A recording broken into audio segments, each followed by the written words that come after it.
What is going on, beautiful people? Welcome back to the 817 podcast, where we talk about Tarrant County, a lovely city of Fort Worth, Texas. We get into politics, business, culture, news. If it impacts you as an 817er, we discuss it. We give you one big story, 3 short stories, wins, losses, and actions. My name is EJ Carrion. I'm Nidia Cardenas. And there is our producer, Wesley Kirk. We have Nidia Cardenas as our co-host this episode because Ann Zeta is out being with family over the summer. And so we're so excited to have you back. And you also was just on our interview with Helly Rodriguez-Perlman, who is running for Texas Congress 12. That's right. And you guys knew each other before. Yes, we did. You guys ran for office here in Texas. Yeah. And we actually both moved back during the pandemic, and now we're both running for office. So it's kind of crazy. I think there's an actual history, like, you're going to be able to track that, like, move back impact on, like, turning places more progressive. Yeah. Because of that shift. Because I think there was another person who did that too. My wife did. Yeah. There's many people who are like, oh, I moved back and now I'm here. And like, they're staying. Yeah. But I want to make a big point. We're separating because we're now starting our candidate interviews.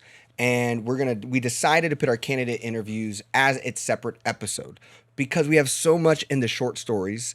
And we just don't want you to get confused of if you see a title and it's just a candidate. We just want to separate for you actually get to know the candidate. So our big story with Helly is going to be dropped after the Monday episode as a separate story. So you can get to know her and get to explore her if she's in your, jurisdiction or area and going to be on your ballot. Is that right, Wesley? Did I say everything how you wanted it? Yeah, we're just trying to make the candidate interviews more digestible so that when you're getting ready to vote, you can listen to a quick interview with all the candidates on your ballot. So we have some big stuff to talk about, people. Yes. What a week in Tarrant County. It feels not correct to call it a short story because yes, that's right. Short story number 1 is everything that happened Tuesday at County Commissioner's Court. It was the moment, and why we have what's important to have our future commissioner here is because I got kicked out 5 minutes in. So he was not there for the whole story. So we have it here, but what I do know is that it felt like the first time where the people beat Judge Tim O'Hare, and that commissioner court will be our court moving forward. Let's go through it in the order of events. So before the meeting even happened, there was a rally against the voter suppression right off the bat. Can you all tell us what happened there? So there was a rally that morning that I think former Representative Lon Burnham helped to organize. Members of the Justice Network, other local organizations were part of it. Candidates got to speak. Some of our statewide candidates like Vicki Goodwin and Nathan Johnson were there as well. And so it was a morning of hearing from different community voices about the importance of preserving our polling locations and people's right to vote. And there was a really big turnout out there. Oh yeah. So it was exciting to see that. What I was also surprised, I heard over 150 people signed up to speak at Commissioner's Court, which that activation is higher than what happened at the racial gerrymander when we had that one. So they had to activate the second overflow room, which is always, when you're organizing, that's a great point of pride. Like there were so many people that you had to have the second overflow room, which is on the second floor of the court, whereas the normal one's on the 5th floor. It was a really big turnout. I think it was really exciting to see like such a diverse group of people too. There was like young people, some of our like elders in our community. So I think that's really important. It's like across ages, across like racial groups. Like there were people there who were advocating for our right to vote. So that was awesome. And there was and I think they said there was something like over 300 written comments sent in too. Yeah. So and maybe some of that was the Action Network and other community members, but I think there was a lot of political pressure that was applied. Yeah, and I don't think they were expecting that. I think they thought that they could just cut locations by 50% from the November election that we From 2022, this list was from 2022. They were cutting like 40%. Yeah, so 176 locations is all we were going to have. We had like 199 in the March primary. And wasn't there also 200,000 more people in Tarrant since then? Yeah, and that's what a lot of some of the public speakers are like. So you made the point that Tarrant County is growing so fast, we have to redo our lines because the population has grown so much, and at the same time, we need fewer polling locations. So Can't have it both ways. You can't. You gotta. What's your argument, right? Like it's just the dissonance of that. Yeah.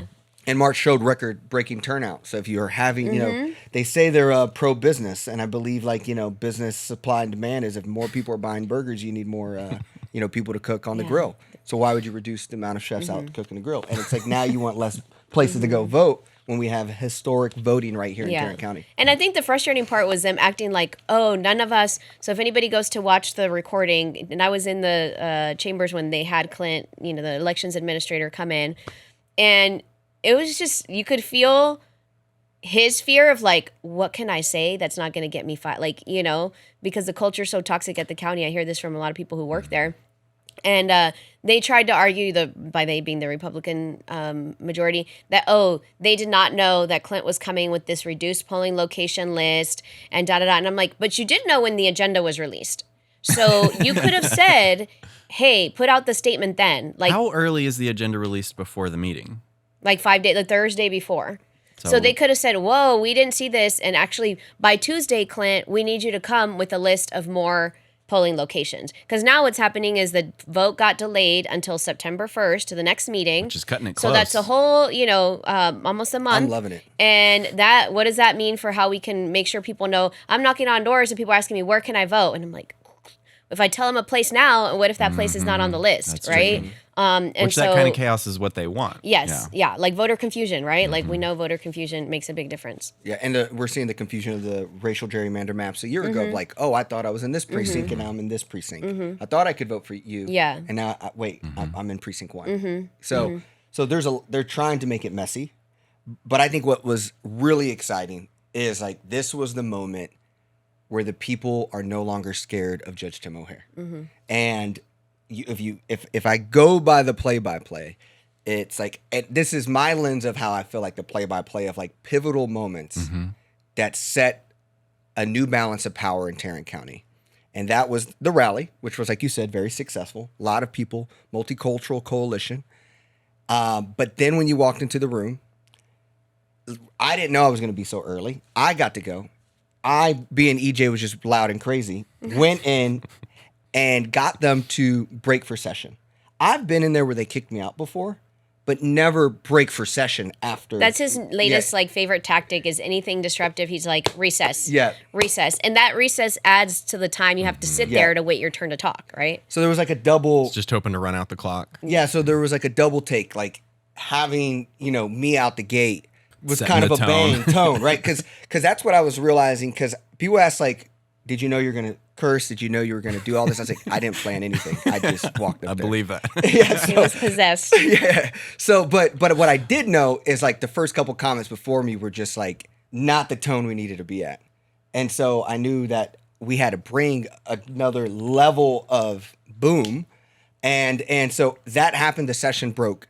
And then within their coming back, I'm because Sharma's comments about you're worried about California and my Texas.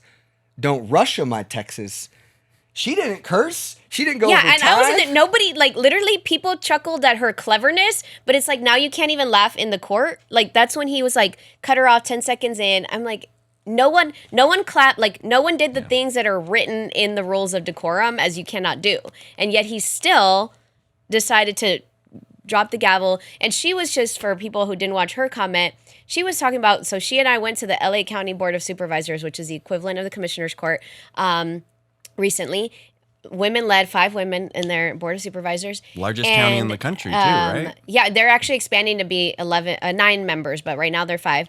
And the experience was so radically different. Like, they started with a prayer in Spanish that a sheriff deputy translated to English. You can sign up on the spot to speak. There's a machine, multiple machines you can use to sign up on the spot to speak.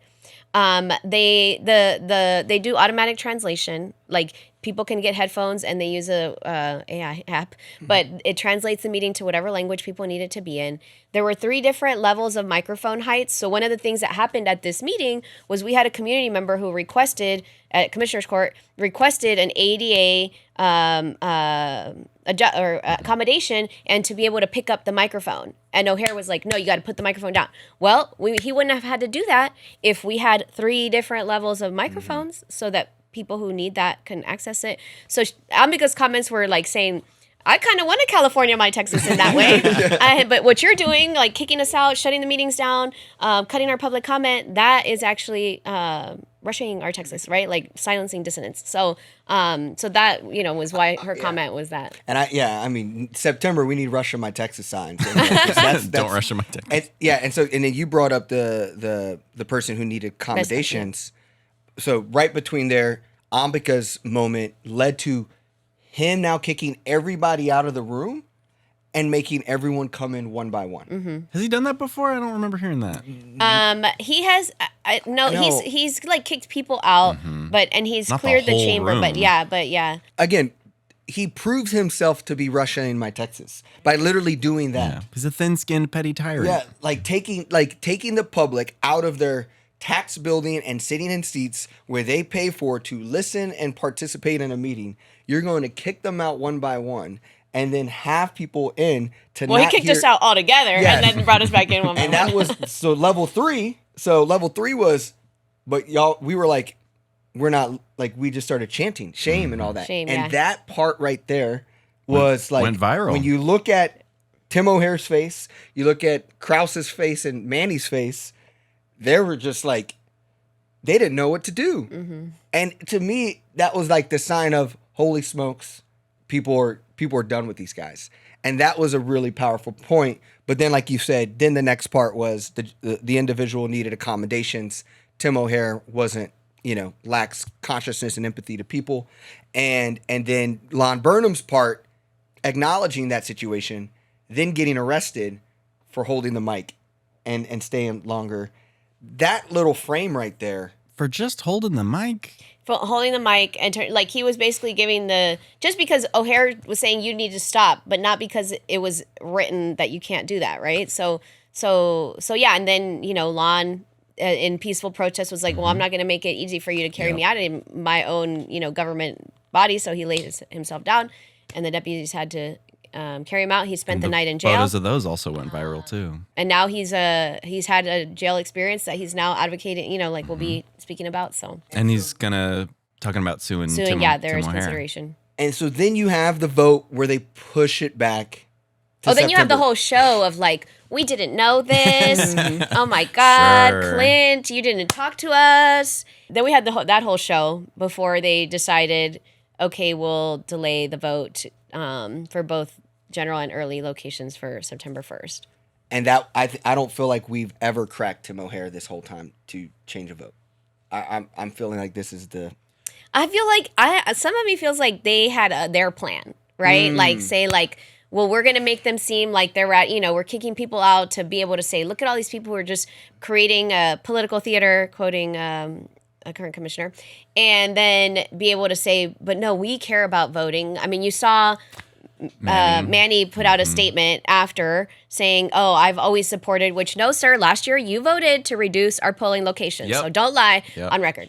And he also in the past when the university campuses were being closed, there was a proposal to close down those polling locations. He did vote against that, but he got censured by the party, right? And then since then he's been very much in alignment. So I just think, that whole statement and also describing it. That statement could have come out before That's Tuesday. my point. It's like an actual person who cares about this would say beforehand, or a leader who cares about this would beforehand be like, nope, that's not going to work for the Tuesday meeting. I need you to do this. And my thing that irked me the most from that statement was like, he used the term like political theater, that we were just like creating political theater. Yeah. And I'm like, your party's talking about Sharia, my Texas, that's political theater. Like, we are in the, and It's I political fiction too. yeah. And he's probably in some way like trying to refer to me without referring to me. So I'm like, oh, I guess I'm an actress now. I didn't know. But but also it's like, no, we're talking about the real stuff. Like, I'm sure he's not knocking on doors. What are people saying at the doors? That's real life. And they're saying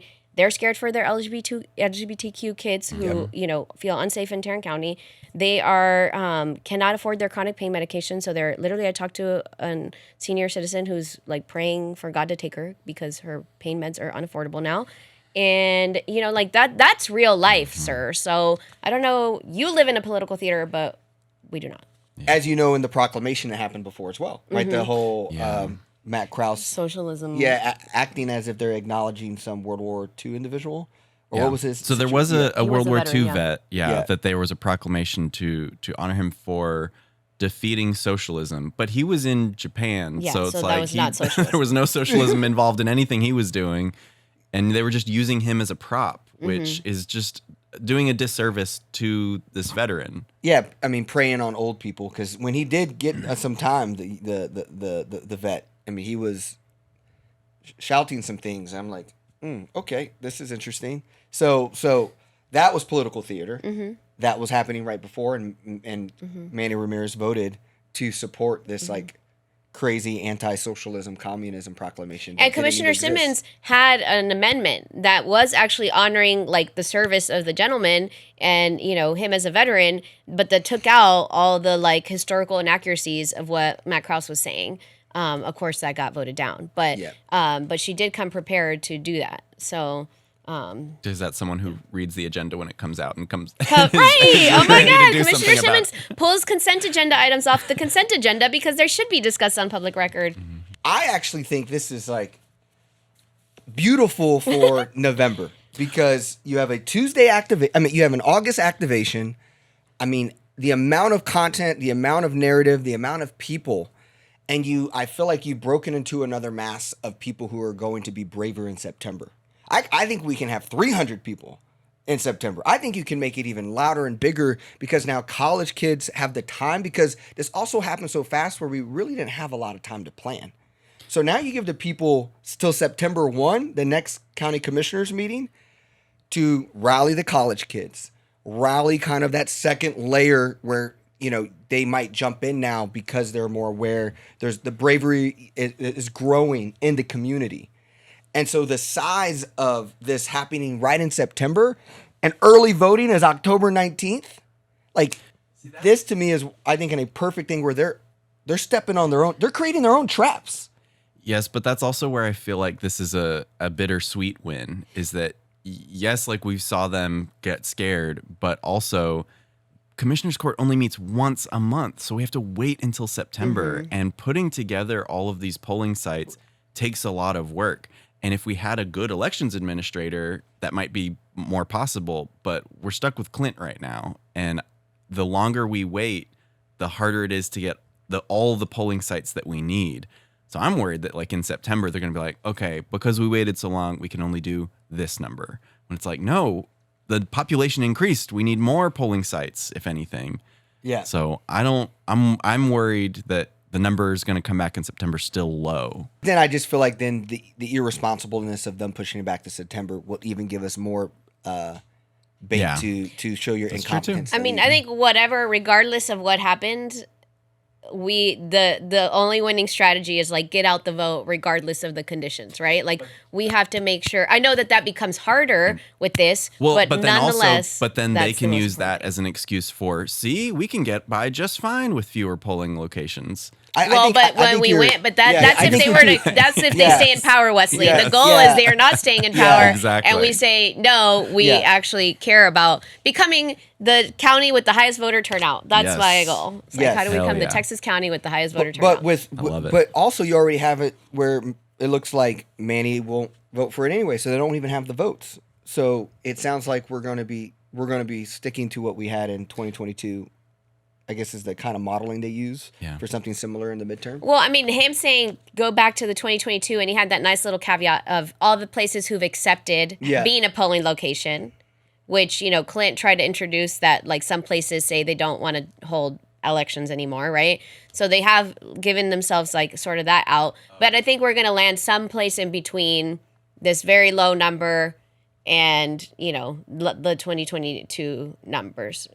That's why I think, like, in order to make it more possible for the outcome that we want, rather than waiting until the meeting in September to advocate, we should be hassling every single commissioner right now saying that the number of polling sites needs to be at minimum the same number it was in 22. That way, that loophole you're talking about goes away. Or it needs to be an increase relative to the population increase. Yeah. And I mean, it's where they're located too, right? Like, I think that's one of the biggest things that, you know, Casey was telling me about how she did a research paper in school studying like when polling locations close, what happens to voter turnout. And like you've got people who walk to the polls, you've got people who use transit, and you've got these that now those they have to figure out a whole new way of getting somewhere, and so then that reduces, there's studies that have shown that does reduce voter turnout. So so I think it's also like where they're located. How do we make sure there's representation? Because we shouldn't use last year's as a trademark, because we know last year they cut like almost all, like a bunch of the stuff in the 820 loop for early voting. So isn't that in the polling sites that they were proposing reducing, is that you saw a bigger reduction in black and brown neighborhoods, but far fewer reductions like up in Southlake? Yeah. Like precinct 1 was the one the biggest hit it. Like when you look at the precincts by the breakdown, precinct 1 was going to be hit the most, which is where they've packed all the black and brown and most likely Democrats. Yeah. And double clicking on what you said, Fort Worth City Councilwoman Deborah Peoples, who was the Tarrant County Dem chair for 9 years, said this very same thing as well. It's not just about keeping the same locations. Where are these voting locations going to be?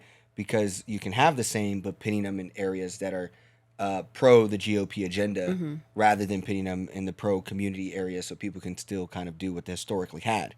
But also with your comment about the fact that there are places, if there's a journalist listening, I'd be curious of like, why are places not wanting to hold ballot spots anymore? Because like that seems like it shows how problematic and traumatic of an experience it's to be existing under a Judge Tim O'Hare county, because that doesn't feel like that's something that probably normally happened, and they were just okay with her of having spaces. So I would love to know which ones don't want to continue, why do they not want to continue, and like how common is that of practice in the past?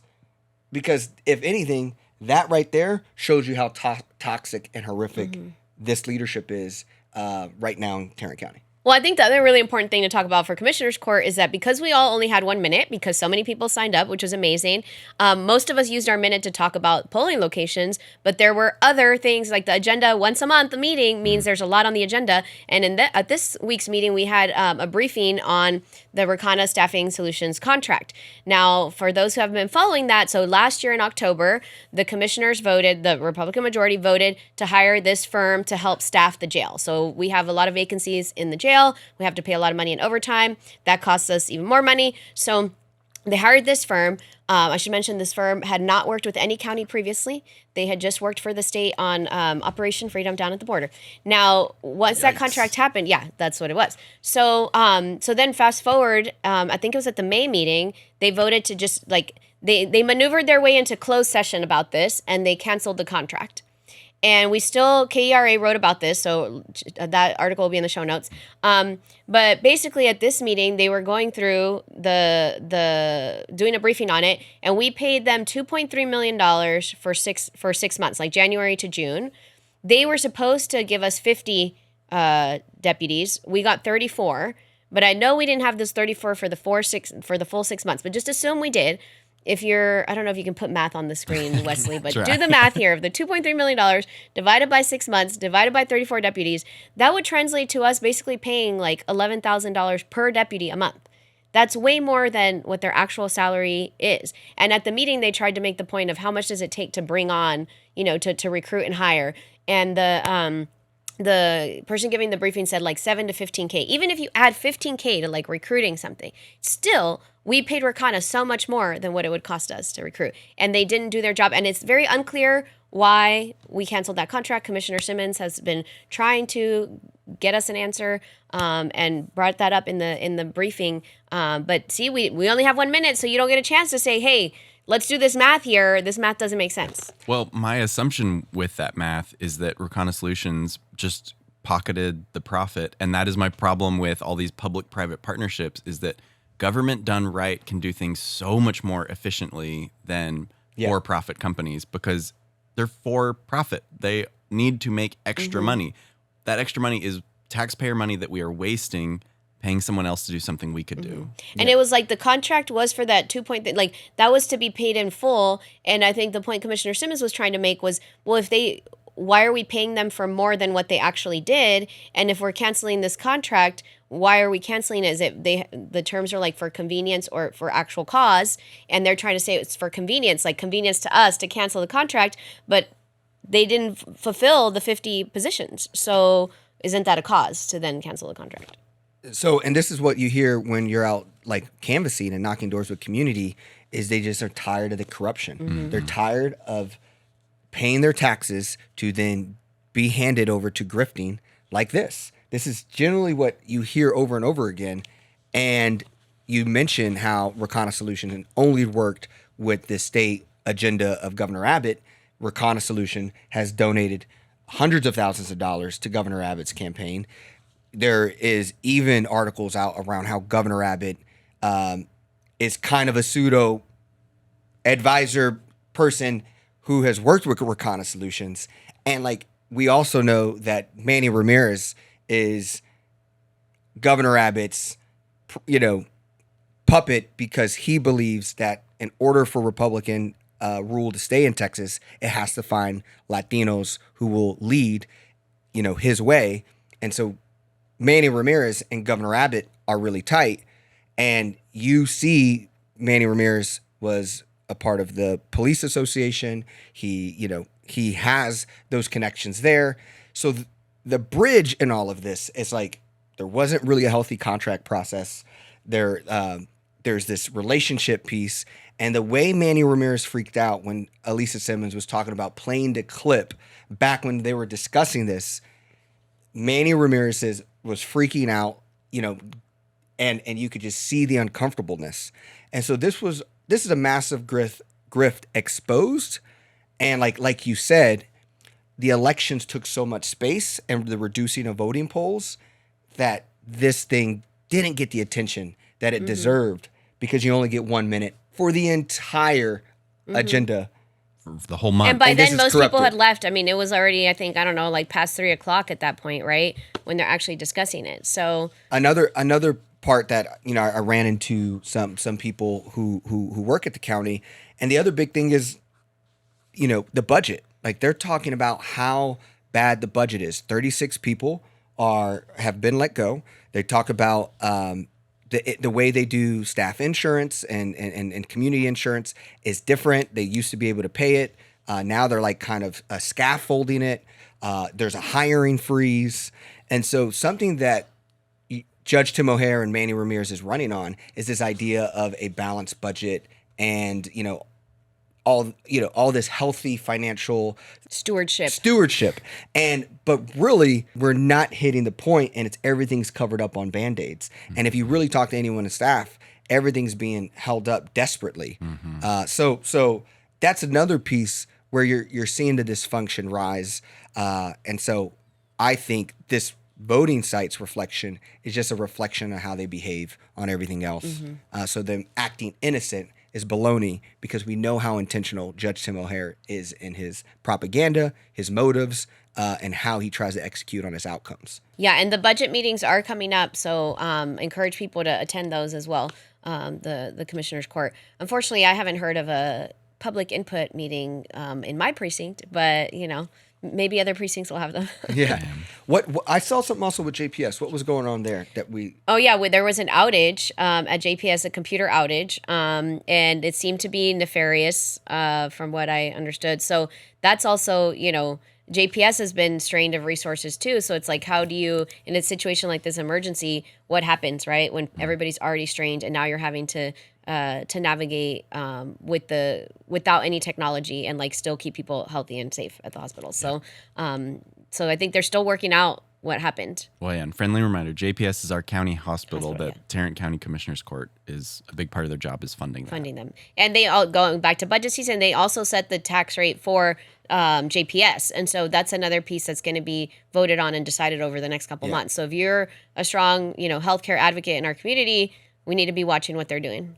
And any leaders listening to this pod who are looking to direct and move people on what do we do with September 1st, narrative one obviously is the election site, right? We have to keep our election sites open.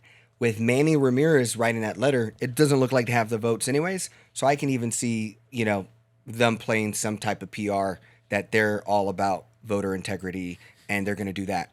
However, if that happens, you have all these other things that you can say, like, I think September, the narrative needs to be, you are a dysfunction in all these parts. The hospital can't even protect its data. The budget can't even float the existing systems that we have. You're doing grifting with private companies without contracts. We do not trust you anymore. You are not equipped to lead this county. And the hundreds of people who show up can still show that with press and everyone that this is bigger than just voting sites and that this is about their inability to lead. We don't need to get it about just voting. It's that we're done with them. You're incompetent. We want new leadership. And that's where I think we can win September. Well, speaking of budget, that does lead us into short story number 2, which is the Fort Worth city budget. So at Tuesday's meeting, there was a work session where city council got a first look at what revenue they had to play with, and it was rough. So the city had already, they knew there was going to be a deficit, and they were already cutting a ton of money. The numbers I remember hearing were they were expecting a $46 million deficit. They got it down to, I heard $10 million deficit, which that's scary to think how much of they cut. And then once they learned what the tax revenue was, the deficit became $77 million deficit. And that's not because Fort Worth is doing anything wrong. It's because TAD appraisals have been so low that the money coming in from property taxes is way lower than expected. And then I hear the state screwed them over as well. I mean, it seems like both of them are purposefully trying to defund cities with this small government mentality. Yeah, I mean, I think the budget, like, I think when I think about, I know, right, like political season, because we're also entering next year, 2027, our city council mayor elections. And so conversation about, you know, tax rates and the county budget season is right now too. And the Republicans have been, their primary talking point is like, we have not raised the taxes, you know, no new revenue rate. We've kept it below even the no new revenue rate and all this stuff. And it's like, we've talked about this, like what happens when you starve government, right? What are we It's losing like, in that process? What are we losing? And when I'm knocking on people's doors, I think people are just like, well, the money that you are taking, I don't see any meaningful improvement in my community. So why would I want to give you more? And I think that that's the real challenge. It's not like, oh, you know, increase property. It's like prove to people that government is a good steward of your resources and we will make meaningful change. But that's not what we're doing, right? We have this great, like we have all these other things going on. And so I feel like it's frustrating that the well-being of like the future of the city is like being starved right now from the way that they're operating from like a political perspective. Yeah. I mean, part of that too is because you see that what is about 40% of all tax dollars go just to police, just straight to them. Yeah. And then another huge chunk of it just goes towards streets because for the past, you know, almost 100 years, we've been designing a city for cars with huge wide lanes, and all of that infrastructure takes an enormous amount of money to just constantly repair, and we're always behind on. And so then just more and more and more money is just funneling into repairing a city that isn't built for people, it's built for cars. Well, if you remember, you know, the whole 60-40 ratio where we're paying the majority of the city of Fort Worth, the people, the residents, with 60% of the revenue being our property taxes and the other 40% being the business tax, you know, business. And so we know how much we like to make businesses not pay any taxes in Fort Worth. And so that tax abatement on data centers, which was a big fight, what got people activated around the data center stuff, which we'll talk about here in a little bit. Tax abatements on all sorts of things, parking garages. Yes. Yeah, And so for me, it's Jay Choppa's another one I don't see how you can trust. Because do I think Jay Choppa is a phenomenal maybe person who understands how cities work because of his history of doing it for so long? Yes. But the problem is he tries to make it sound like we need to keep Fort Worth out of politics. But the Fort Worth way isn't necessarily politics. Fort Worth way is power. And without having true leadership, and I believe if we were a mayor ran city, you know, form of government, you can press on this idea of I do never want to have new revenue. I don't want to increase property tax, so I'm suffocating this. I'm doing my own harm to the power of my constituents so that we become a state-ran system that complements what Governor Abbott is proactively trying to do to you. Like, I don't think Jay Chapa is proactively trying to allow Governor Abbott to control Fort Worth and all the other big cities in the state. It is his incompetent ability to break through this idea of like, we are not politics. We are roads, police, fire.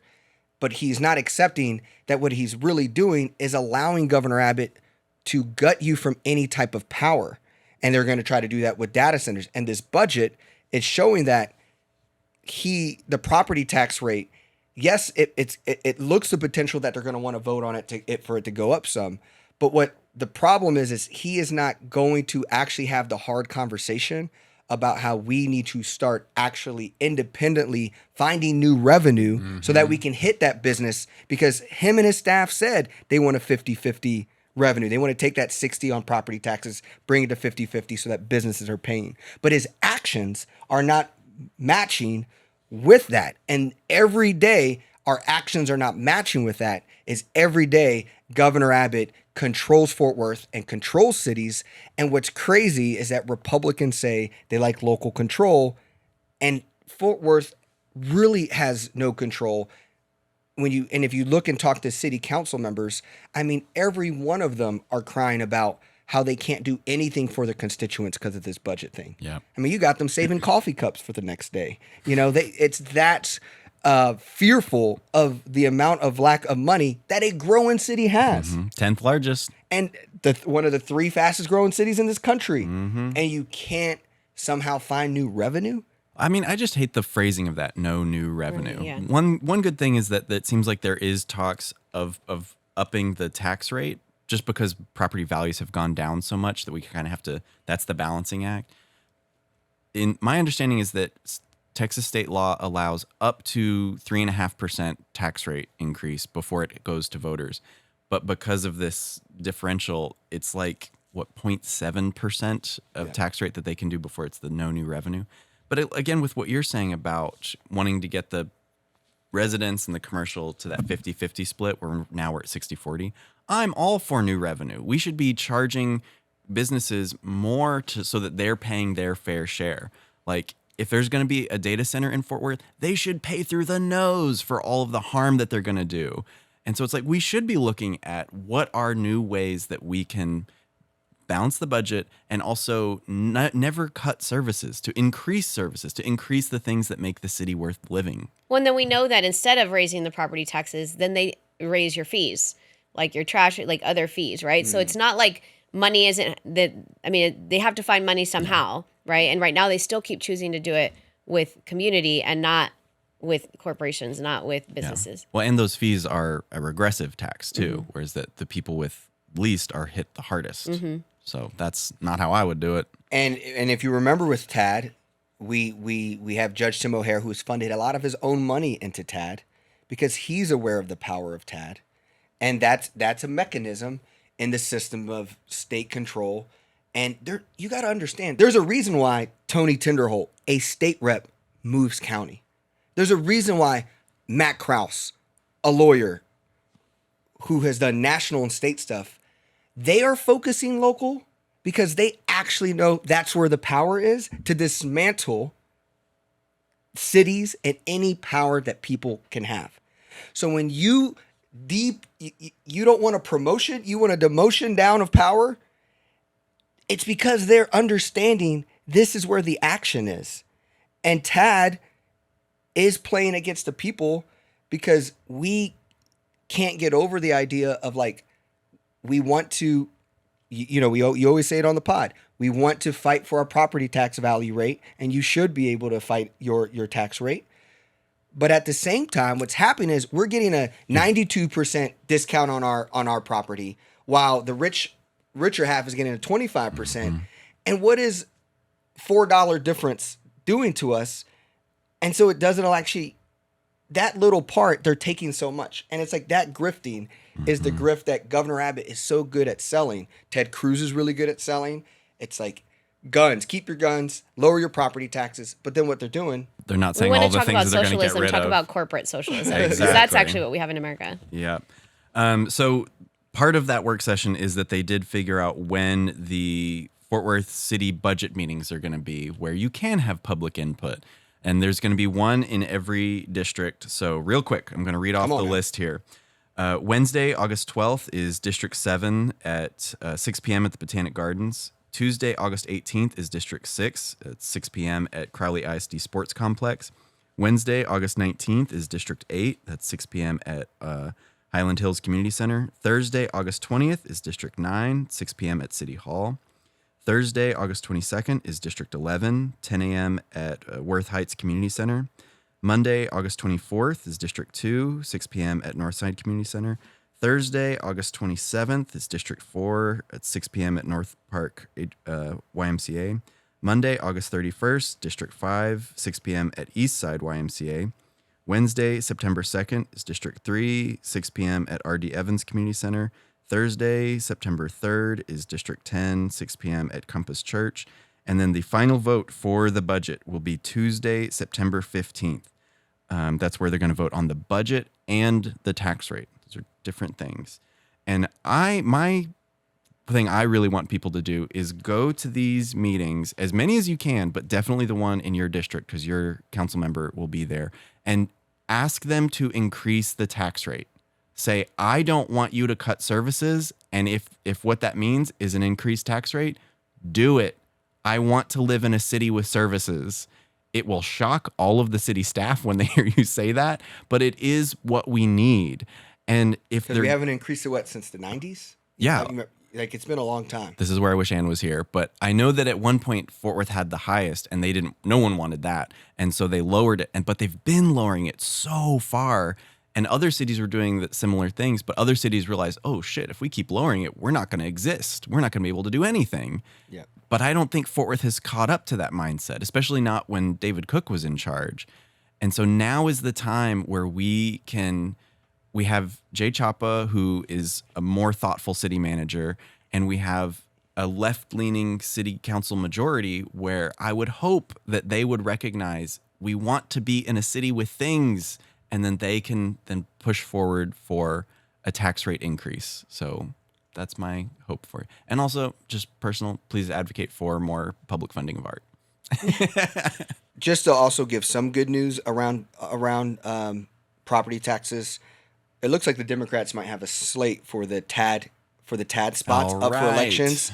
We have, according to people I've been to on the ground, they said I can say this on the pod. Say this on the pod. Okay. We have 3 people who are running as a slate on the TAD board, which will be on the November election. And so you have Phyllis Grissom, you have John Adams, and you have Ambika Sharma. Oh, shit. Ambika Sharma. Our Ambika Sharma, who was on the pod talking about data centers. That's incredible. How great is that? What a slate. We have a slate for TAD, and this is like, what we have to do is focus local, right? We have to do the school boards, the TADs, the Tarrant Regional Water District, because when you see power coming down to sit in these seats, there's a reason for that. Mm-hmm. And so I'm excited for that TAD, and I'm excited to see. Thank you for showing us those events, and we need as many people out there the same way we were showing up for Fort Worth ISD listening sessions. I needed to be at these budget sessions. Absolutely. Before we move on, there are a couple of Fort Worth related things to talk about. So it appears that there will be a do-over for the Aaron Dean defense money. If you'll remember, we talked about that a few weeks ago, where Chris Nettles accidentally voted in favor of it. And because he was voted on that way, he can request a redo. And so I hope to see a lot of those votes flip. Some people get on the right side of history. That would be nice. Now that you brought that up, that is on the August 11th agenda to do so. I haven't looked at the agenda, but there could be a public comment section. Like, you can speak on that one. Who also said they're changing it. They wrote a statement or said to Star Telegram, Jeanette Martinez, Mia Hall, and Elizabeth Beck. So you got Deborah, you got Chris. So the only person who's sitting out right now is Carlos. So I think you might get it because of Michael Crane, because Michael Crane is trying to run for mayor. and he thinks we believe his BS. But so again, why that's important is because Mia Hall, Elizabeth Beck, and Jeanette Martinez are all POA back. And so for them to vote against Aaron Dean's money is something that should be taken very serious and should repeatedly happen. I believe you called our council left leaning. I mean, barely. It's like, yeah, it's like teetering. Yeah. And each city council member should have someone running against them, even if you're a Democrat with POA money. Someone should run against those candidates, because I don't think the community wants us to be entangled with the police as much as we are. And like you said, we're seeing how much money we give to the police. And in today's society, we can't fund anything else by continuing to allow that fat that we can't even cut, because it has to be a state law means cities can't even touch its own local taxes that are going to police, which is insanity. But I'm excited to see what happens here at City Council, because that could be a huge step, to this 6 might start acting appropriately for the future where Fort Worth used to go. All right. And so another thing we're seeing the city council move towards is the data center moratorium. Woo! Yeah. Also on August 11th, which would just be not a vote on the actual moratorium, but a vote to start the process on the moratorium. But some developments have occurred since they said that, which is Greg Abbott got in the way. Clearly, he's recognizing that data centers are an important issue for everyone, not just Democrats. And so if he wants any chance of winning governor, he's got to do something. I don't trust a word that he says, but he did say that he wants to do no approvals on data centers until they're audited, which everyone's like, what does that mean? And the city is also confused. And it's important to know, like, data center moratorium Fort Worth, yes, a win. However, they're trying to set all this up so that industry can still persevere. Right. And so there's 3 agenda items around data centers on the city agenda. The first one is a resolution to adopt a 90-day data center moratorium. It is under the impression that we have the votes for that. Because that's just a simple majority. Yeah. But they said there will also be 3 more moments through this time before you come up to making that decision again to fight for a moratorium again. Yeah. The next one that is new, we had Kent DeCardenas on the pod last week talking about a task force, a data center task force. What they have created is a data center committee, and this agenda item 1029. Now, the formation of this, it says, let me make sure I read it. We need more information on the this is literally our team, the Gathers team's kind of analysis on this. The community needs more information on the composition of this committee. We do not need to improve this unless it guarantees that all voting members of the task force will be Fort Worth residents.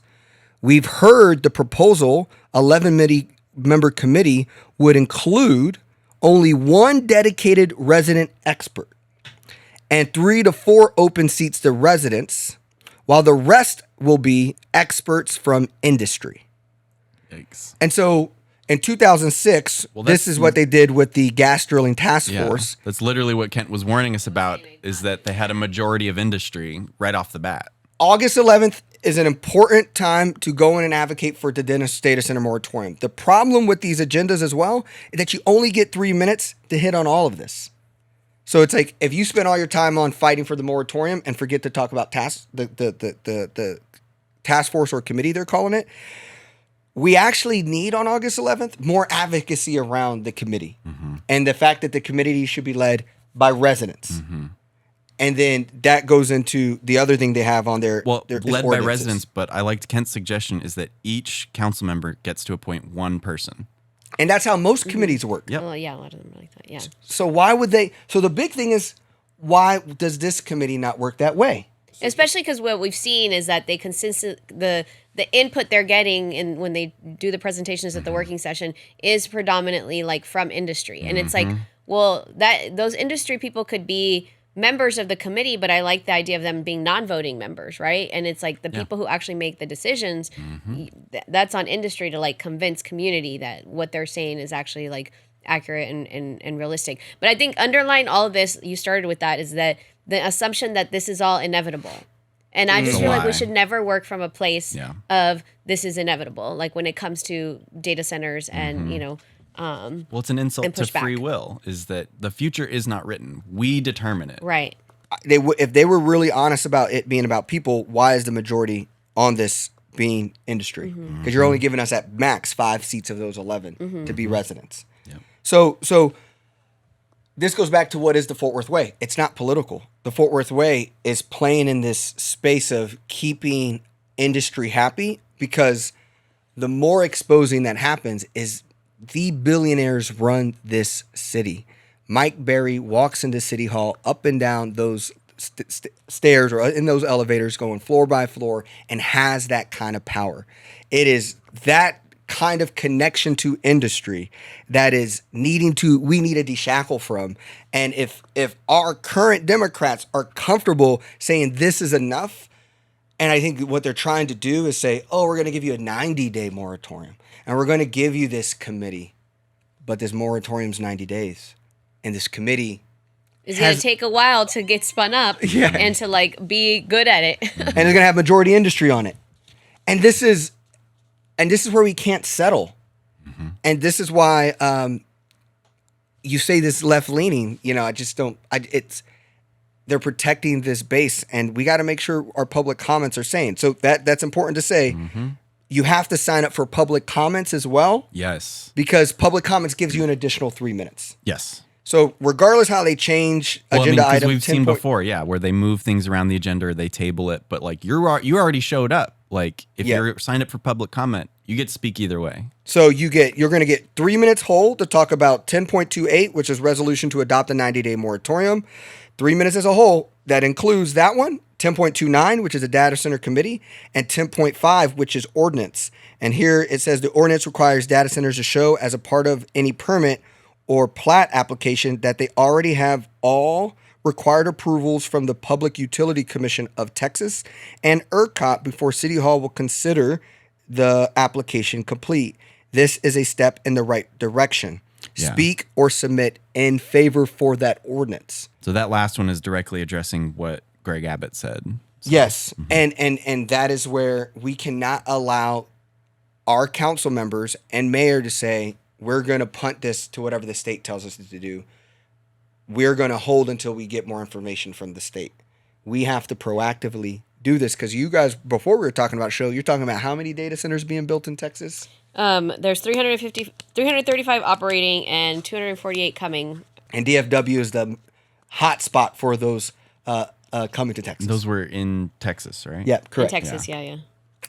Yeah, we're poised to become the state with the highest right now. Virginia is outnumbering us. I hate that. But in some related good news, just around us, what we're seeing with data centers is that Denton is now moving towards a data center moratorium. And a lot of the organizers there, I've been told, were directly inspired by what we're doing in Fort Worth. So that is great to see. We also saw Hood County, their court case. The court decided in their favor that they didn't have to, because the data center developers basically filed a suit against Hood County Commissioner's Court saying they had to approve I think it was 2 data centers, and the court actually upheld that that the court didn't have to approve those 2 data centers. So brilliant, love to see that. Way to go, Hood County Commissioner's Court, for fighting back. I think some people should asking the mayor to recuse herself from the data center vote. Like so. One negative, like what's so hard about this work, is everything's on Tuesday, right? You got Commissioner's Court, you got City Council, and but Commissioner's Court is just once a month. but when Commissioner Court and you have a voting day like you did, my biggest fear right now is that this data center stuff won't get the attention that it deserves, because we've been pumping August 11th for like 3 months right now. August 11th, but we had such amount of energy output from the community for elections, trying to get this back to the noise, and then you're trying to explain what a task force is necessary for, and that wonkiness of it. It's like, I'm afraid we're not going to hit that. But Maddie Parker needs to be challenged because, I mean, I just think about how much she ridiculed David Cook when he got on that jet with the Basses. It was her pushing to censure him. It was him. It was her who pushed. It's not about intent. It's about what it looks like to the community. And now you're sitting here walking free with your husband being a lobbyist for data centers. Like, people need to press on her. And if you even want, you can press on the people who got paid by Black Mountain as well. So there's a lot that we need to see. I'm interested to see the mood of city council, because that working session, they spent 2 minutes on data centers. They did not, like, we had people show up, wait hours, and it was a 2-minute, we'll talk about it, Governor Abbott, whatever, and it was just quick. And so they're trying their best because they know giving the people too much, they're just trying to hold on to keeping the Fort Worth way alive. And that's that balancing act of, I'll give you the moratorium for 90 days, give you the task force, and we got to ask for more. And you have council members trying to tell us, consider this a win. Relax, you got it. We're about to vote. And sometimes that asking for more, though, is really about pushing back at the state. Like, I think as I've been running, I learned more and more of like how the state, just like we keep saying, does not allow for local control at the county or the local or the city level. And I think that that's something that we should be supporting our electeds in pushing back at the state. But hopefully, in November we elect a new governor and we have to push back less. But nonetheless, like, I think that that's really important, and that's asking for more too, because I think there could be a fear, and especially in a bully, in our authoritarian like governor and county commissioner, like threatening, we see the president constantly using that tactic of threatening dollars, right? And holding public dollars hostage. So I think we need to encourage our electeds to like be willing to fight back. Yeah. All right, and now on to wins. And when government is not doing its job, community always steps in. And so we saw this weekend lots of back to school fairs, or local organizations. There were some at Black Coffee, Fort Worth Community Collab. There was one at the Northside Community Rec Center. Rodney Lee, Running for Justice of the Peace, organized one in Lake Worth. And so just making sure that kids have what they need going into the school year. And I had a lot of fun talking to the kids, especially like the ones that are going into like 6th grade or 9th grade, because like these are transition years. And it was the whole spectrum of, I'm excited to, I hate middle school. I don't want to go to middle school, So it was kind of fun to like hear where kids are. I also met a couple of kids who love math and love literature, and they told me about what they were reading. So I think, having kids have what they need is so important. So want to say that that's a win. Community showing up for our kids in the schools. I love that. A win that, you guys may not feel like it's a win. For me is the stockyards not leading to a $1 billion second phase of development to continue to double down on the cowboy propaganda that the city holds on to. Well, and that phase of development would have spilled over into Northside quite a bit. Yeah. So I think and choosing tourism over community is something that we got to stop doing. And I call that a win. I can see how some people can see it at a loss in different perspective, but to me, it's a win. Their whole reason is because they're saying it's not economically smart right now to consider putting this kind of investment and expanding. I want to also note this is showing you that tourism is not an answer to solve for a thriving city. You saw the same with the World Cup. You had all this expectation, and now you have this money that we didn't use. We're trying to figure out where to put it. But like now that's out of our hands because like police, they use the tourism bucket to pit money to then give to power that has more flowy outside of community influence. So all the money that was supposed to be used for this, all the money that was supposed to be used for this big World Cup boom, now that's money that we have to see, like, what are we going to do with it? And it should be more about staying in community and helping build actual community infrastructure. So the win is, though, like, hopefully we're realizing we can't keep betting on cowboys as the answer to the city's future. And I counted this as a win because just the bam, bam, bam of it that happened is that there are a lot of really good polls for what November could look like. James Tellerico is polling at 48% over Ken Paxton's 45%. Gina Hinojosa is at 46% over Greg Abbott's 45%.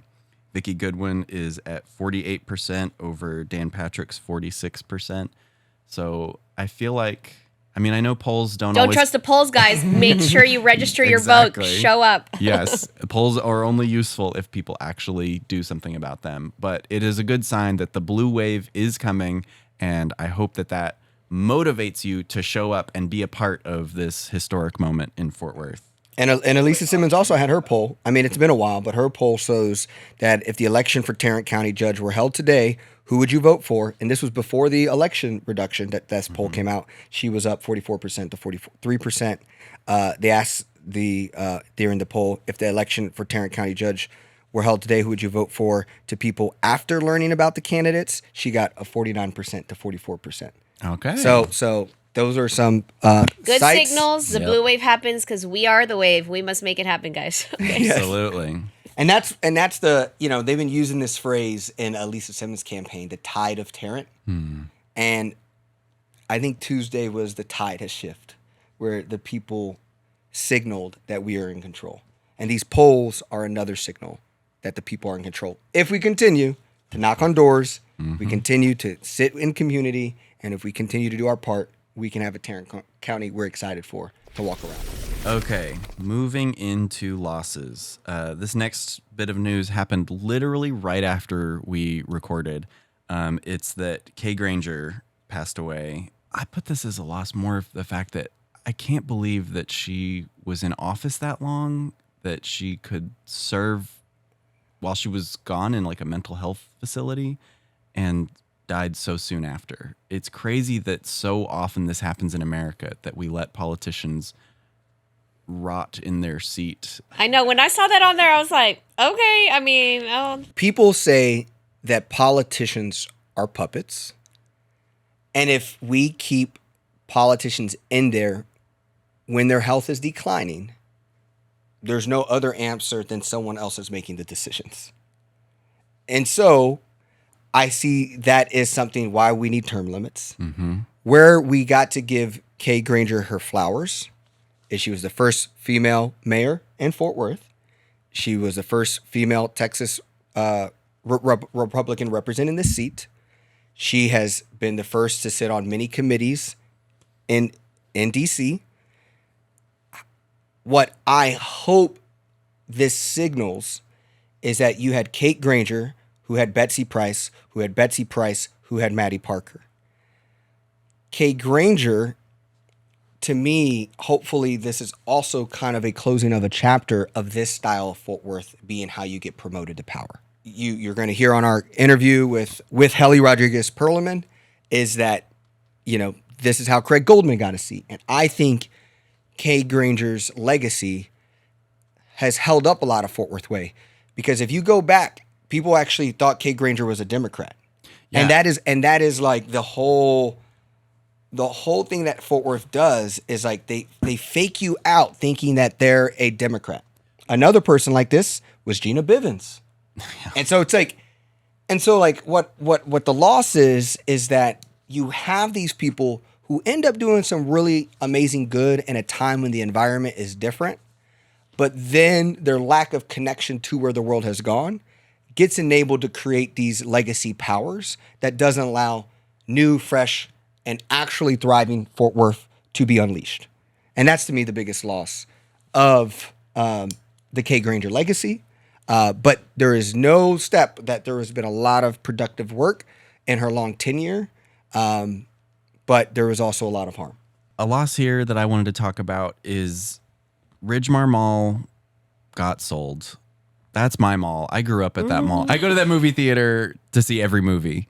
And I mean, I've had a lot of people ask me, like, what do you think Ridgemar Mall is going to turn into? It's like, obviously what we need is more housing, but because the Air Force Base is right there, it really puts a limit on what you can build. I don't know if y'all been over by Ridgemar Mall in a while. When those jets are flying overhead, it rattles your bones. And so, like, some people were telling me warehouses, and I'm like, that's such a bad use of space. And then some people were saying, like, a sports complex. And I'm like, that's a pretty good use of space. I like that.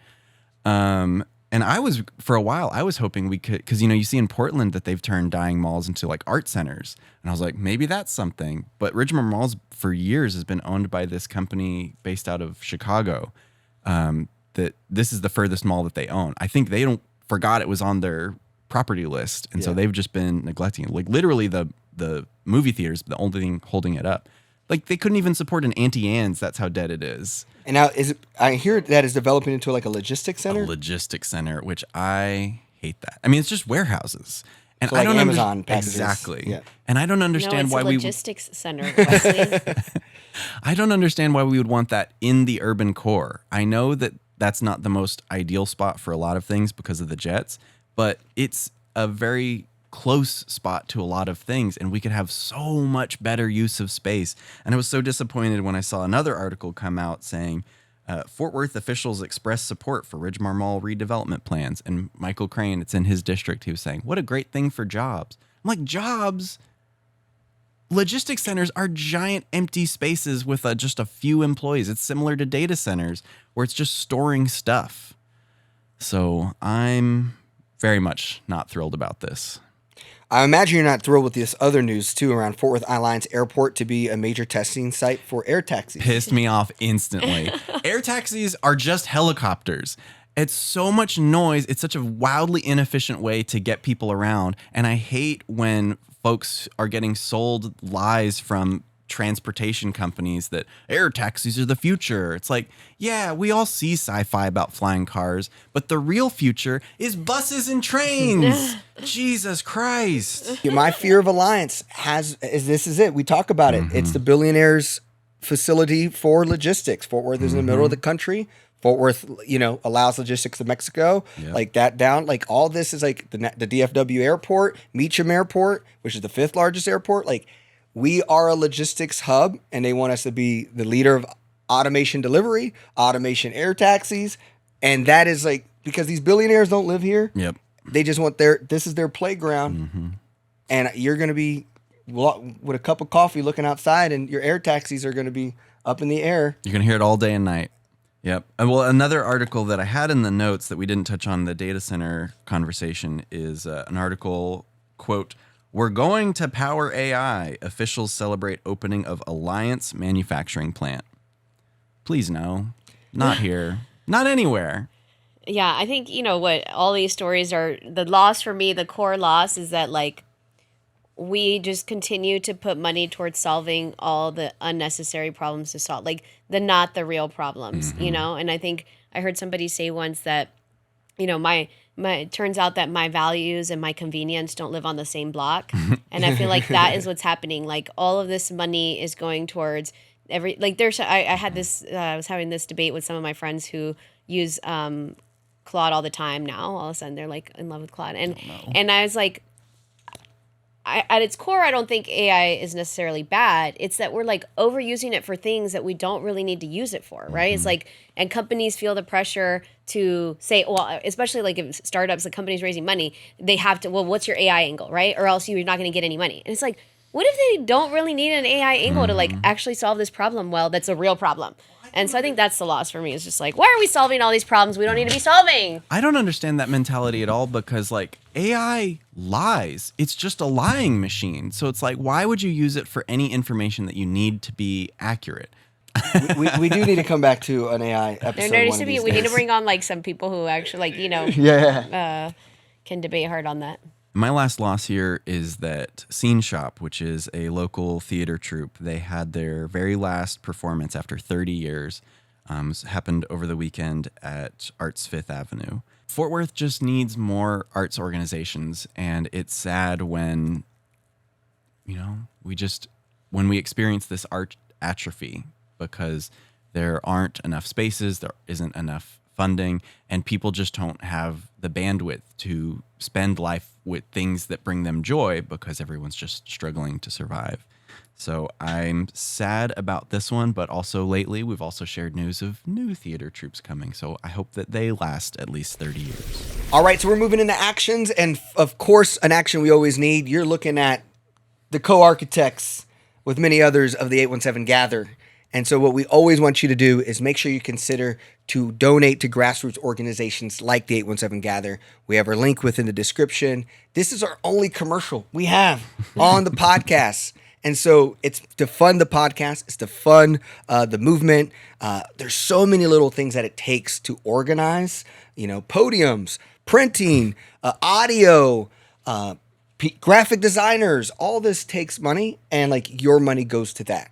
Us to be able to activate and continue to not just be a news source for you, but a source of action. And I think that's what makes this so great. And so we would love you to donate and to continue to be a part of the process of flipping Tarrant County. I mean, also donate to all these amazing candidates. And if while you're in a donating mood, consider donating blood. The U.S. is facing a blood supply crisis. Apparently, this is only the second time in history that they've declared a crisis. The last time was the pandemic. So if you are able, please go. It saves lives. And on August 11th, we have the Fort Worth Data Center policy vote. So we talked about that today. Sign up for public comment and for agenda public comment. Also, something that's really important that I'm actually mad at myself we've waited this long to talk about is August 17th, 817 Day, the candidate recruitment event, where we're going to have Nidia Cardenas talk about your journey to running for office. You and Helly were having some time talking about how that's been.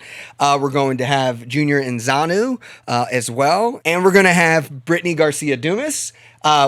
Deborah Peoples is going to make an appearance. We're going to have Cece Watkins, a school board. So we're going to have a school board person. Of course, you're going to have Chris Tackett and the data discussion. We're going to talk about infrastructure. The biggest gap right now is great people like you running for office. And that doesn't just mean you got to run for the big stuff. If you're someone who wants to run for school board, Tarrant Regional Water District, TAD, like we just talked about, there's so many spots to be at. So that's 817 Day, 6:30 to 8:30. We would love for you to be there. Yeah, I'm looking forward to seeing lots of people there because we absolutely need people who are going to be willing to run, go on a crazy journey, but a very transformative one. And speaking of supporting candidates, so August 15th, so before the 17th, Elisa Simmons is hosting a Black Women's Breakfast with Elisa Simmons plus allies. And that'll be at Texas Wesleyan in the morning. So encourage people to show up and support all our Black women leaders. August 19th, Community Design Fort Worth is hosting their last Transit Academy session of the year. It is all about transit advocacy. That'll be at 4 p.m. at Trinity Metro's Central Station. It's upstairs. August 25th, there's still the possible of a Black Mountain Data Center vote. There's words on the street that this will be pushed back, but be prepared because this one is still talking about doubling the size of the center so that they can continue, even if they lose the 80 acres that they wanted, they can still fit everything in by increasing the size of the building. So this is a really important one if you live by the Western Gardens and you want to stand up against Black Mountain. September 1st, we're keeping the pressure at Tarrant County Commissioner's Court, where they will be voting on polling locations and, as we know, many other agenda items that we'll have to make sure we cover. September 15th, Fort Worth City Council budget votes. Really, what I hate about this time with budget, is there any influence we actually can have on that? Yes and no. So a lot of the biggest parts of the budget are pretty much determined, but there is always some wiggle room. I mean, we saw it with the bond election is that like we were able to advocate for that affordable housing to actually increase. So I would say 1 to 5% of the budget will actually change based on your input. But the more people who show up and the more people who demand things, and the more you demand increasing your tax rate, that opens up the possibility for much more wiggle room for the budget. So that's why I want everyone to show up to those budget meetings and say, please increase my taxes so that we can increase services. Then you can really make a difference. Awesome. Lastly, we also, for your campaign, I did a little commitment to say, I said it on the pod, I'm gonna knock at least 2,000 doors. And we have set up a Canvas link. So if you want to hang out with me, I don't know why you want to play on the podcast, but I am going to be canvassing during the week, mainly Monday, Wednesday, Friday, 4:30 to 7:30-ish time. But if you want to dive into canvassing, but also connecting, there'll be a bunch of people throughout the week doing that. We had our first week doing this with you, and we got to 1,000 doors this week. And so this is a good start for where we're going. And so I would love to canvas with you if you haven't canvassed. Yeah. And my dad will be joining some of these as well. So if you want to hear funny stories about me, join them. I love seeing the pictures of the canvassing group, like getting ready. Everyone is just so full of joy. It is great to see. Yeah, people are excited. Mm-hmm. I believe it's like the run club. Like, the new run club needs to be canvassing. You know?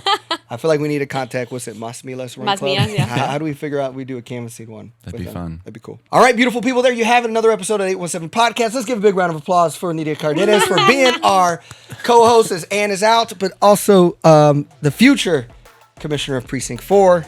We're really excited, and just thank you for being here with us. Thanks, y'all. Another pod done.